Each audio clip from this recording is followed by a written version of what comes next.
It's been quite nearly a week, countless hours, and many hundreds of kilometers spent now with the all-new 2025 Audi SQ6, in this case, the all-electric SUV from Audi. And let me summarize my thoughts on the SQ6, because that's what I do. I don't know why, but I just like to do that. I really like it. Not that that should matter to you, but it's really good as an electric SUV in about 9 out of 10 cases. But what it is to me, and what kind of casts a dark shadow around the Q6 and SQ6 e-tron, is the fact that it is very likely the reason why, well, Audi has canceled plans for the all-electric RS6 e-tron Avant, which is a tragedy in my mind. I might get back to that too. And it's also very likely the reason why Canada and the US will never get the A6 e-tron Avant. You know what? I'm going to do this right now. I think Audi is going through something of a mild crisis. In the US, sales are down 10% year over year, give or take, in 2025. Last year, they were down something like 6 and change percent in Canada. They've bounced back, but let's be frank, Canadian sales are important, I'm sure, but definitely not a huge consideration when it comes to Audi. Audi's doing better globally, but they're nowhere near where they probably should be at this point in time. I want to take this moment to reflect on Audi as a brand. The R8 is gone globally, though thoughts of an electric revival are out there, or should I say were, because Porsche, even Volkswagen and Audi, the entire group is rethinking a lot of its plans when it comes to electric vehicles and their future with them. I don't know about an all-electric R8 revival. But yes, the new concept, the TT revival, very interesting, but that's a tiny volume vehicle. What am I trying to say? I'm trying to tell Audi, do not go in the direction that a number of other automakers have gone, where they've slashed and cut all of the aspirational, enthusiast aimed vehicles and products, because taking those away, though they are not very profitable and they are very low volume, they impact the global image of the automaker, therefore inevitably, in my opinion, affecting sales. So what I'm trying to say is that in North America, given how popular and coveted the RS6 Avant is, yeah, the A6 all-road, not so much, but it's such a wonderful car. If you can find one and you're thinking about getting an A6 or just a wagon, a premium wagon, A6 all-road before they go away for good. Okay, so the RS6, and then think about the M5 Touring. I'm going way off on a tangent. I'm going to try and keep it as concise as possible. I'm not very good at that. Audi cannot pull back on the wagon and the aspirational vehicles in North America. Heed my words. Okay, because if Audi does that, I don't think that they'll bounce back in the US, where it's obviously volume and where sales are more important, and regain traction in a way, and not necessarily catch up to BMW and Mercedes-Benz, but at least be there among them. And as I said, the Q6 and the SQ6 e-tron, very interesting SUVs, but the way they're designed and conceived, their modus operandi, the reason why they exist, is a stepping stone, I believe, between, say, a Q5, whichever version, and moving on up the range into potentially a Q7, though it's getting on in age, and, well, Q8 is not exactly a very popular model. And I'll try and explain that to you, why that is. Essentially, it has to do with interior packaging, because it's not necessarily meant for families like mine, even when I only have half the kids with me. Anyhow, so in the following video, I'll do that, explain why this is kind of a stepping stone in a way among Audi's electric SUVs, among Audi's SUVs, period. And explain to you why it's a very interesting, impressive EV for the most part. Okay, so let's talk pricing right now. If you want a 2025 Audi Q6 e-tron SUV in Canada, you're looking at $84,000 base. If you want an SQ6, it's $100,000 for the base progressive. With that, you get 20-inch wheels, you get the panoramic sunroof, you get obviously the power boost, you get the adaptive air suspension, Napa leather, and a bunch of other features, including dual charge ports. I think we're going to do that right now. So on the driver's side, you have, well, you need patience anyway, your DC fast charging port. So up to 270 kilowatts, which is pretty decent. This, I'm not forcing it. I'm just giving it a love tap. This is the only way I figured out how to close it. The button doesn't seem to do anything. So, and on this side, it's for your level 2 charging, either at home or while you're on the road. So, you know, never have to worry about where to charge or where to stop or where to plug in unless you're going fast charging. So if you want a Technic, which is a top trim like this one, you're looking at about $104,000, and it'll give you OLED tail lights, which unfortunately will not light up unless there's someone in the vehicle, so I can't really show those to you. If only I had an assistant. Just so you know, so this is an edition 1 package. Got the 21-inch wheels, which is an extra $2,100. It's got these are the wheels. These are probably the coolest. They're blacked out or smoked matrix LED headlights, black roof rails and all that. As it sits before you, about $106,500. Let's just quickly check out the Napa leather. So this is an available color. Wonderful, wonderful. I love the quilting. We'll just step in right here and say hello. So there's your 11.9-inch digital cluster. There's your 14.9-inch or 14.5-inch, wow, my memory just died, touchscreen display, and your 10.9-inch passenger display. Now, we'll talk more about the interior in just a moment, but that's all included in the SQ6.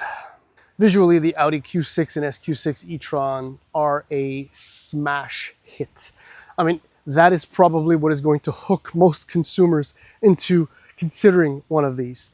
The best parts are all up front. The front fascia is to die for, especially in this first edition black optics setup. And the color doesn't hurt. Magnite gray either doesn't hurt, though it's not my favorite, but it doesn't hurt. And I think the elongated or oversized front real estate vis-a-vis the remainder of the cabin is also what really works. The proportions are muscular but sleek. And in fact, when I came face to face with the Q6, the SQ6, the first vehicle that came to mind was the Polestar 3, which has that same idea where there's a lot of front real estate, a lot of front end, and a very diminutive looking cabin. Diminutive in this case, however, I'll get right to that. But just so you know, I mean, this is about 4.8 meters long, whereas the Polestar 3, which I thought was much, much bigger, is about 4.9 meters long. It works out to about 12 centimeters, or about 5 inches for my American friends. It's definitely a looker.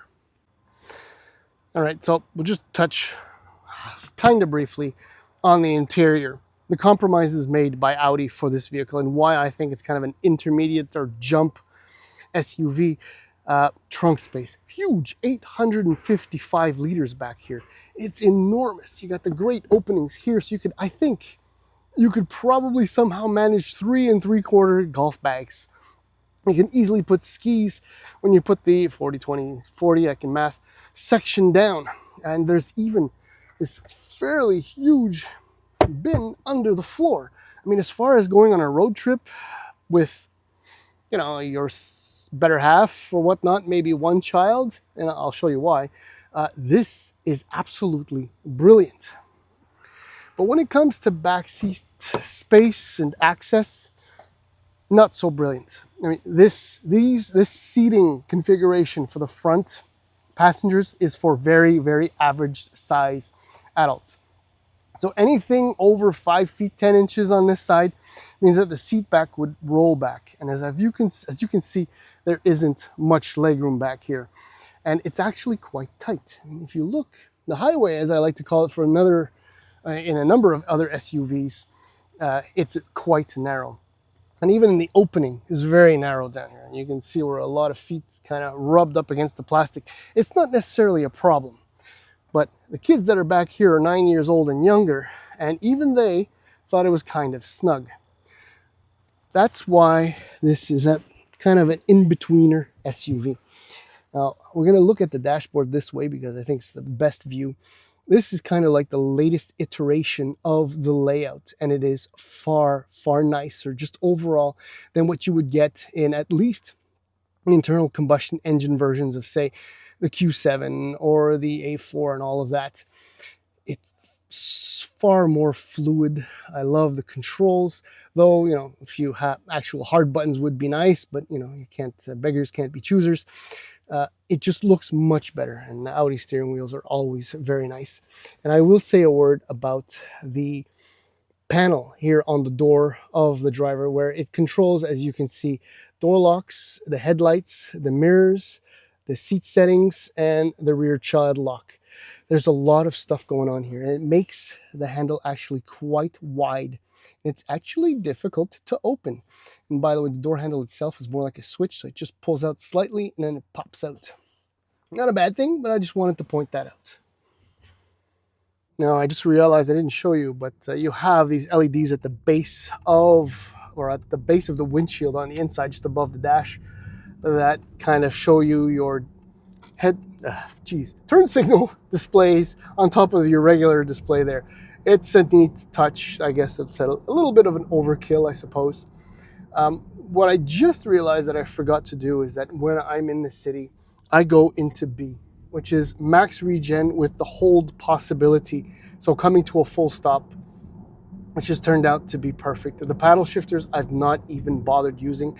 They only adjust regen braking by 2 stages. And as soon as you get off the brake and on the throttle, it resets itself. So it's actually more annoying than anything. And it's a very useless function. But now, because I'm about to merge onto the highway, I'm going to go into drive. I'm still in my individual drive mode. And because of the suspension setting, I've just left it that way. Steering is imbalanced. And the sound, I hate it, is in comfort. Drive assistance also in comfort. But look, this thing is properly quick. As soon as I can get around some of the traffic. And here we go. It boogies something fierce. Geez, that can be a little bit disturbing at times. Yeah. And yeah, the stability of this vehicle is incredible. Even through some of my favorite on-ramps and off-ramps, adaptive air suspension corrects the angle, keeps the vehicle level, never harshly, never dramatically. It's the drive. The drive is what really, other than the styling, is what sells this vehicle, at least to me. There's something else too. So when you go in your vehicle settings and your driver assistance, and all the way up to efficiency, you have something that is called the efficiency assist. Now, it's not unusual, but it's the first time that I tolerated such a function in a vehicle. And after a couple of days, I did turn it off. What it is, efficiency assist, is essentially adaptive cruise control without the cruise. So if you're backing off the throttle, what it'll do... Results currently available. What did I ask it to do? What it'll do is increase regen braking as I get closer to someone as opposed to applying the brakes. And then it will release if that person or the car ahead of me moves on. It manages distances using regen braking. The problem with that is that I can see how drivers will become very dependent on it. And should it not function in environments such as this in the middle of winter, for example, where, you know, slush and snow and all that stuff end up on the sensors, I think that may turn into an issue. And I quickly removed it, as I said, well, quickly, after a couple of days. This thing is incredible to drive. I have no qualms or complaints, and the turning radius and the steering are sharp and neat as well. In this mid-sized premium electric SUV segment, there are a number of players. I did mention the Polestar 3. There's also the BMW iX, the Cadillac Lyriq, and depending on how you configure them to bring them close to the SQ6, they all hover in the high 90s to mid $100,000 range. I believe, based on the technology and the driving characteristics of the SQ6, it is probably the most enjoyable to drive. I've driven the P3. Unfortunately, I've not driven the Lyriq, but I've also driven the BMW iX. And though I did like it, I think as far as the drive is concerned, the dynamic involvement, as much as you can possibly hope to get in a heavy all-electric SUV, the SQ6 wins hands down. But it's by far not the roomiest. I think for that you'll have to look over at Cadillac, because it's a far more conventional body style. As far as reliability concerns and resale values, that's still all up in the air. We are in a period of discovery, you and I, as well as all other consumers. And that transition that I did speak about in a number of previous videos on Motor Illustrated is ongoing and will be, I think, for a long time.